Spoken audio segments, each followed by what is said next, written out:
slow up, no I don't take shit. I got no love for the fakeness. If you wanna play tough and wanna hate this, I'll always show up. I don't ever slow up, no I don't take shit. I got no love for the fakeness. If you wanna play tough and wanna hate this, I'll always show up and make a statement. I don't ever slow up, no I don't take shit. I got no love for the fakeness. If you wanna play tough and wanna hate this, I'll always show up and make a statement. Everything I do so instinctive and so passionate. Every word I move so descriptive like an adjective. I got a vendetta against people who patented being negative when you should be getting after it.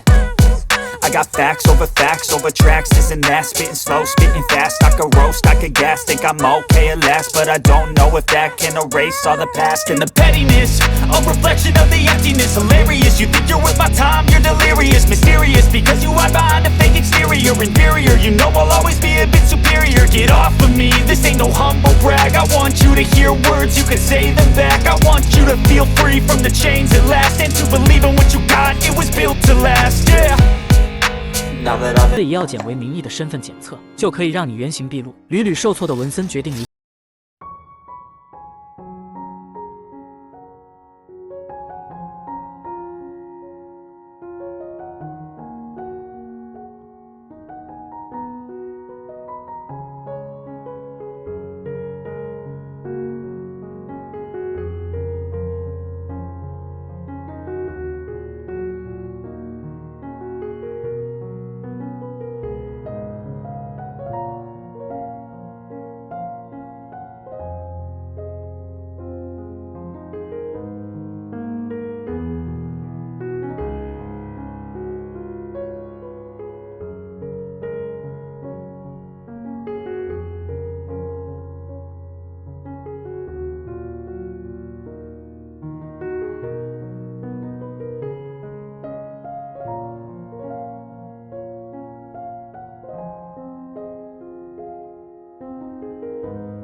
血液，小心地贴在指尖，然后像往常一样来到航天公司，若无其事地按下基因检测仪。随着一滴血液落下，优良基因的检测通过，文森也顺利进入公司。但这才是他噩梦的开始。为了防止身份暴露，文森必须时刻清理键盘上的痕迹，随后撒下球花的皮屑，就连梳子上也要特意缠绕一根头发，用来应对公司的突击检查。2年半以来，他虽然日日如履薄冰，但也凭借球花的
楼梯爬去。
终于得知真相，凶手竟然是航天公司的主管。他为了能在有生之年完成自己打造的飞行任务，就杀掉了反对这个项目的主任。眼看飞船明天就要发射，他也不再顾虑，配合警方的一切工作。看来在一开始，他们就找错了调查方向。弟弟也明白自己误会了哥哥。不久之后，两人不约而同地来到航天公司，文森也坦白了一切。可面对哥哥拼尽全力换来的成就，弟弟却说他犯了欺诈罪，现在自首还来得及。文森愤怒地对他说 Succeed is to see me fail. I'm telling you. God, even you are gonna tell me what I can and can't do now. Well, you got my answers.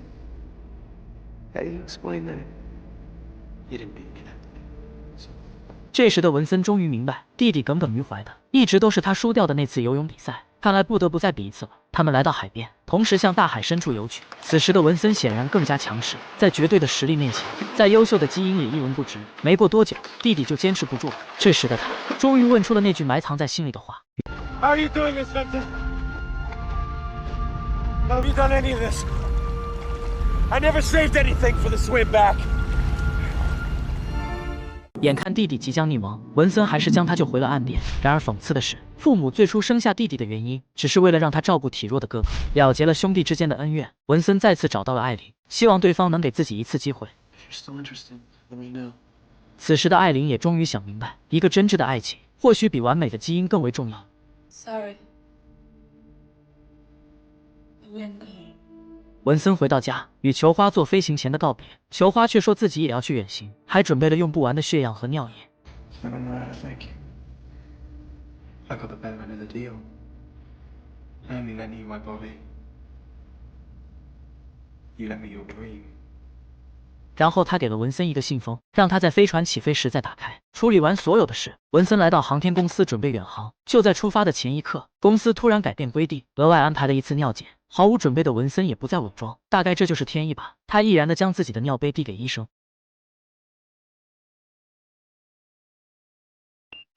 随着那不合格的结果出现，文森冷笑着看向医生，没想到下一秒，医生竟然修改了检测结果。原来他早就知道文森的真实身份，还一直在背后默默守护。Right-handed men don't hold it with their left. Just one of those things. 此刻纵使有千言万语，都无法表达文森对他的感激。也许当你足够努力的时候，全世界都会为你让路。就这样，文森顺利迈进了飞船，他终于实现了自己的梦想。与此同时，球花也完成了他生命的意义，毅然决然地钻进焚化炉，因为只有他的离开，才能彻底守护那个重视他尊严的男人。就在飞船点火的同一刻，球花按下了焚烧按钮，曾是他人生污点的奖牌，在此刻也变得无比耀眼。远方的飞船上，文森按照约定打开了信封，原来是球花的头发。也许从第一次见面开始，他们的生命就融为了一体。两个人的相互成就和不懈努力，让他们在这个绝望的世界重新看到了希望。